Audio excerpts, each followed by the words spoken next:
Welcome to the Home Business Podcast with Richard Captain Henderson, publisher of Home Business Magazine, and Sherilyn Colleen, managing editor. This how-to show helps you successfully operate your home-based business. Greetings and welcome to the Home Business Podcast. I'm Richard Captain Henderson, your skipper at Home Business TV. I'm Lynn, your co-host.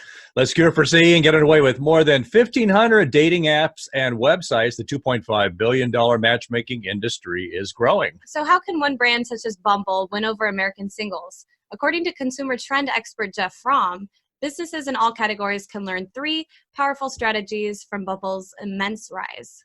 The dating app is changing the rules of dating one conversation at a time, says Fromm. Jeff Fromm notes that Bumble breaks down cultural constructs, but the young brand goes beyond matchmaker. It creates a noble purpose from the inside out. These lessons from Bumble can help any home-based entrepreneur break out and grow their business. Helping us today with these lessons is Jeff Fromm, author of The Purpose Advantage, who is a brand and marketing expert. So greetings, Jeff Fromm. Welcome to the Home Business Podcast. Say hello to our listeners. Hi, everyone. Hey, thanks for coming on our show. Let's see a copy of that book. All right. Everyone should have one. It's very sleek. And we usually ask where everyone's dialing in from, but I already know that by looking at your ball cap. You are a Kansas City baseball fan. We have a minor league team, I've heard. Well, just because Minnesota, we just got blown out by the Yankees, so we feel your pain. Yeah, it could happen. Well, Jeff, let's get to know you better.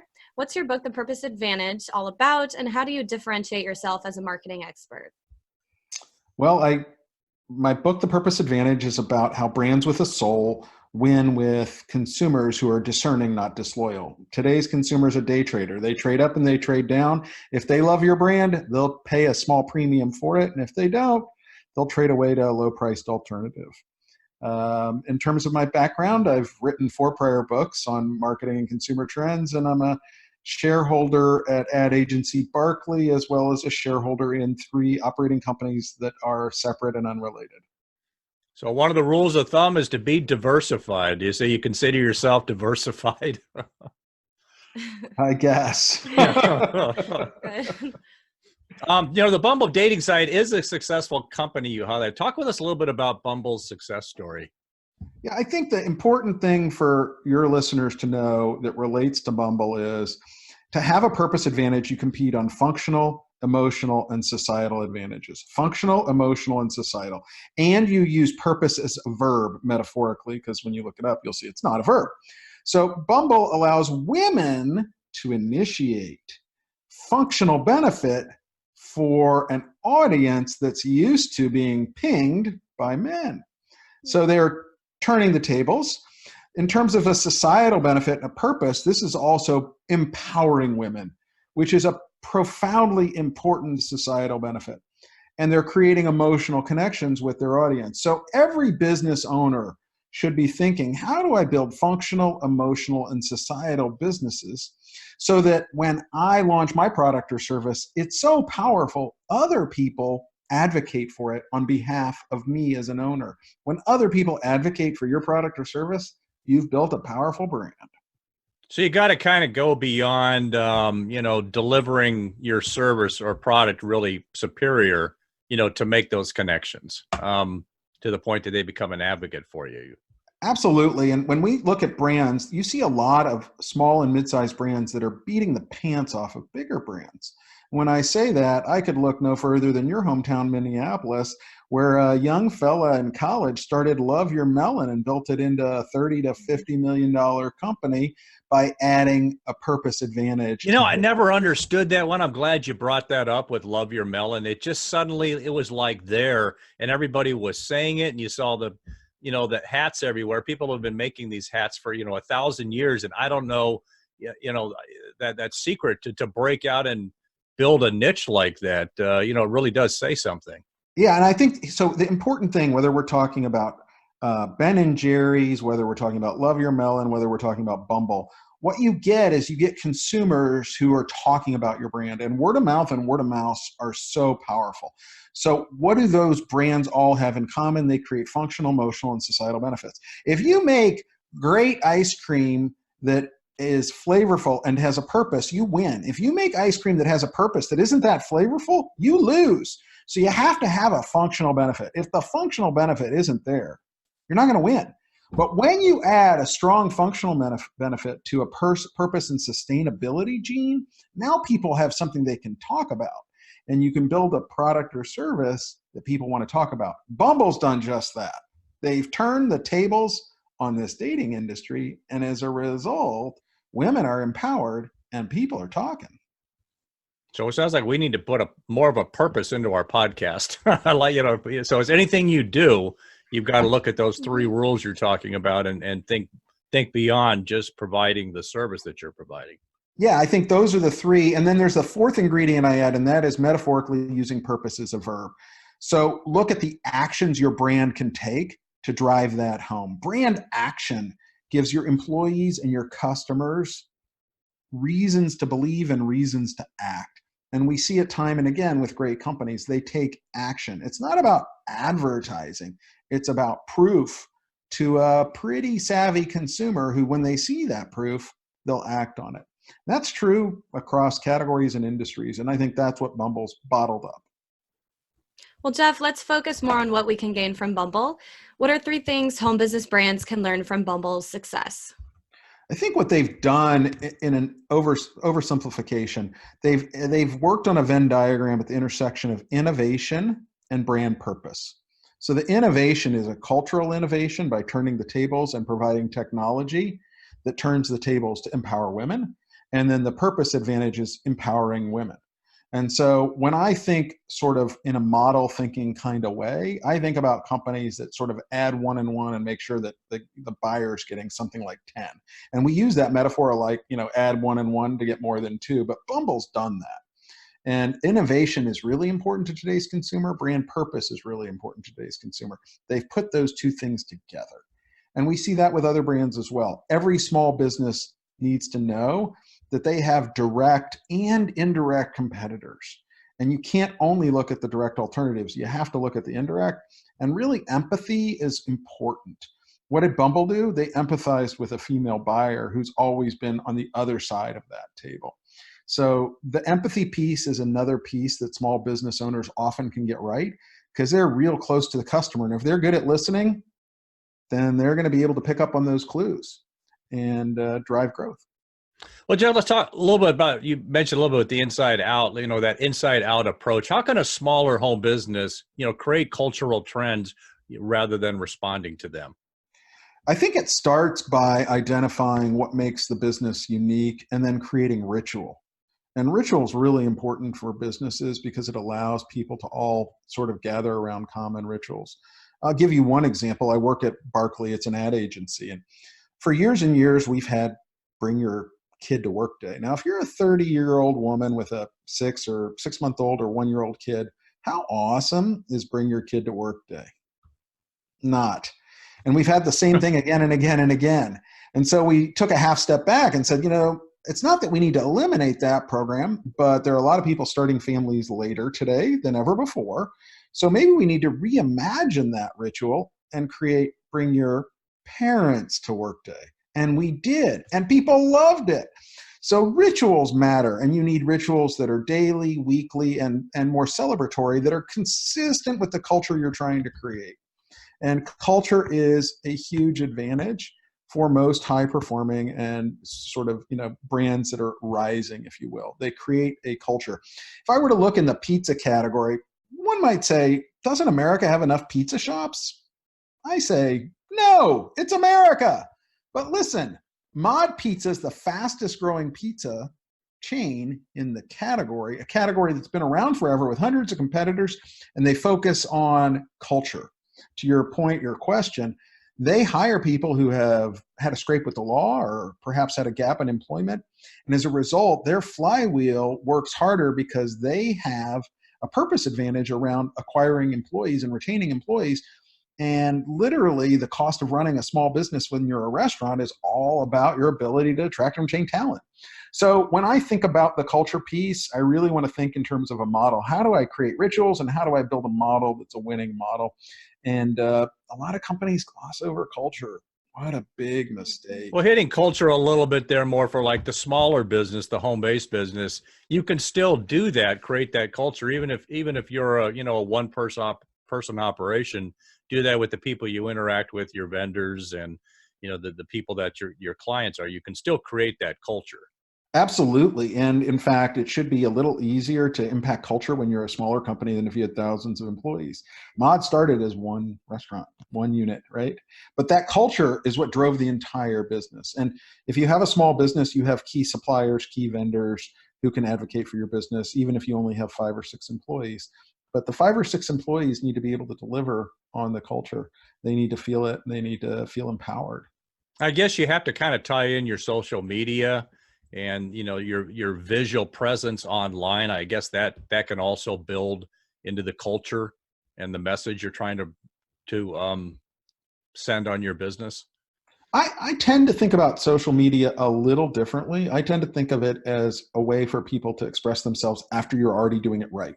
So I tend to think of social on the backside a little bit, because if you've done something right, then people put it in social. If I have an amazing experience at work today, or I go to a concert tonight and it's fun, if it didn't end up on my Instagram account, did that amazing experience exist?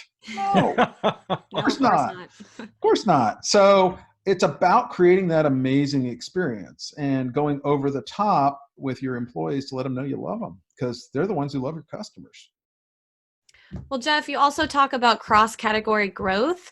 How can a home business owner use Bumble's strategy to earn consumer love and loyalty? So it gets a little harder, but the home business owner, if they're thinking about the indirect alternatives, many times that's a way to start to think about new need states. So I'm already serving a customer. I know my direct competitors. But if I start to think a little harder about those indirect alternatives, I can start to think through, okay, I have some adjacent white space that's near where I am today, and I might be able to engage people more easily if I start to think about their needs differently and lean into the empathy on those kinds of opportunities. And in some cases, that can be done through partnership. If you're a small business, you partner with a company that does some of the things you don't do, and they partner with you to do some. Ideally, you could also build out or scale up some of your services. So there are different roads for different companies depending on their path. And each business owner needs to think about what their path looks like. Yeah, I think you hit the magic word there. When you're a smaller business, look to find partners and people that you can work with and bring that, that fill that gap that you have by working with somebody else. If I'm really strong at A, and let's say I'm doing marketing and you're really strong at data science and Lynn's really strong at social, then the 3 of us together have a team that does marketing, data science, and social. And so finding those people who are really strong in areas that are not your forte can really add value to your customer. And if you're And the good thing nowadays with linking up online and through Zoom like we are here, you don't have to have like a next door neighbor you work with. You could find somebody any place in the world and to partner with to build your strengths. Yeah, and you can find someone to partner not only in the area of expertise you have, but often also in the SIC code. And I think when you can do both as a small business, that's better. Not just are you amazing at the data sciences, but you work in the same SIC code I do. We're both working on retail or whatever that is, or restaurants or CPG. And when you do that, you get both. That's also going to probably be better for the customer, because then you know the industry. It's all about the customer. Well, Jeff, you also advise against canned marketing. So how can a smaller business build a community, through social action and spreading the word?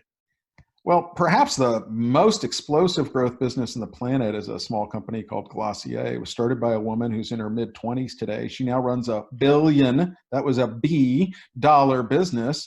She built that business in social, through social listening, in a category that's highly competitive, and that's, selling cosmetic products to women. So I think it starts with listening.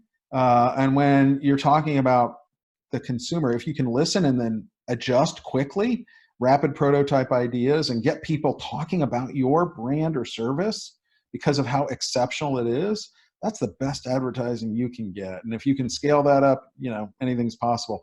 Pretty amazing to see a company like Glossier enter a very mature category. The woman who started this business, probably 25, 26 years old today, started as a college kid. Wow. Wow. Yeah, there's no industry out there that's more saturated and is more established than, the direct sale on cosmetics, and to carve out a niche like that shows the potential here in Yeah. anything you want to look into. Almost every big business today, has started small, and many of the fastest growing businesses today that I run into are small. I mean, I was just with the CEO of Bumble Socks, co-founders in their mid-30s. They have a direct-to-consumer sock business. Now, socks might not sound that interesting to you, but I got to tell you, I love their product. And what could we learn from them? A lot of the same lessons that we're just talking about with Bumble: innovation and a purpose. For every pair they sell, they give one away. And the technology they put in the socks, they actually think about like every piece of stitching. They have a left sock and a right sock. Most of my socks are not from Bombas, and they're not that comfortable. When I put on a pair of Bombas socks, oh my gosh, all I want to do is throw out all my old socks. It's funny you mentioned that, because I remember some of their commercials. They did do, I think, a lot of radio advertising, and I remembered, like, why is somebody putting technology into socks? But I still remember that now, having heard that 6 months ago. And so, that shows the value, the power of finding a unique way to go at an established niche. I was with their founder and CEO in New York a couple of days ago, and I said, you know what? The reality is, it's actually remarkably different. Like, once you've tried it, you can't go back to black and white TV. You've already experienced color TV. Their socks are that remarkable. And so as people talk about how can I scale my business, how can you be more remarkable with what you do, is certainly a piece of it. So what do some of these brands have in common? They have an innovation thread and a purpose thread, and they work at the center of both. Whether that's Bumble, Bombas, or some of the other examples I've shared, those are the common themes we're seeing. Pardon the reference to threads. No pun intended. Yeah. Well, let's end with brand loyalty. Jeff, what are the 6 mindsets that you say establish brand loyalty? So when we did our work, we looked at consumer research, and we looked at the difference between stated and derived importance. Stated is what I say, derives how I spend my money. I wanted to look at how people spent their money. We found there were 6 drivers. First was social circle. That is your brand part of cultural conversation. If your brand's part of cultural conversation, you have a huge edge, and all the brands I've referenced are part of cultural conversation. Second was around self, emotional connection. If your brand has an emotional connection, people will pay a small premium for your brand. The brands I'm referencing all get a small premium for their service. Third was innovation. Innovation is crucial to business. It's crucial to employees, even in small businesses. They want to feel like their voice is being heard. So innovation was third. Fourth on the list was trust. You have to be a trusted brand to scale up. Fifth was accessible. That is, are you hyper easy to use, hyper convenient to work with? And last but not least was purpose. Are you adding good to society? Adding good and making profits are not in conflict. They work together. The more good you add, if your flywheel's designed right, the more profit you make. I noticed in your 6, you didn't say anything about being cheap or cutting costs or, that. So, it shows you make the money on putting a mindset of value rather than focusing on, being the mindset that it's a cheap alternative. Yeah, I think there's a handful of brands that compete on low price: Amazon, Uber, Airbnb, or some that kind of come. They're huge, though. Yeah, and low price is a strategy that works only if you can continue to win by having a lower price. Otherwise, the factors I outlined are going to drive growth, and those factors are true across categories. And whether you're a small brand or a large brand, we found in our research, people lean into those factors based on their buying behavior, not just what they say, but how they spend their money. That's where home-based entrepreneurs need to operate, is in that medium. Well, Jeff Fromm, this has been a great discussion on putting purpose into our marketing. Do you have any final points you would like to share? Well, if you haven't read The Purpose Advantage, see the book cover again. All right. And if you don't enjoy it, I'll buy your copy. And if you do enjoy it, write an Amazon review, because you got to remember, if you write it on Yelp, not going to help me that much. Jeff Fromm, thank you for being such a wonderful guest on the Home Business Podcast. Thanks a bunch.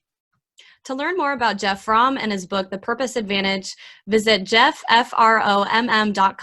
or our podcast website for more information on guests. Thanks for joining us on this episode of the Home Business Podcast. Share your feedback with us on Facebook, Twitter, Instagram, and our website, homebusinessmag.com. Visit the website for information on advertising, subscribe to our newsletter.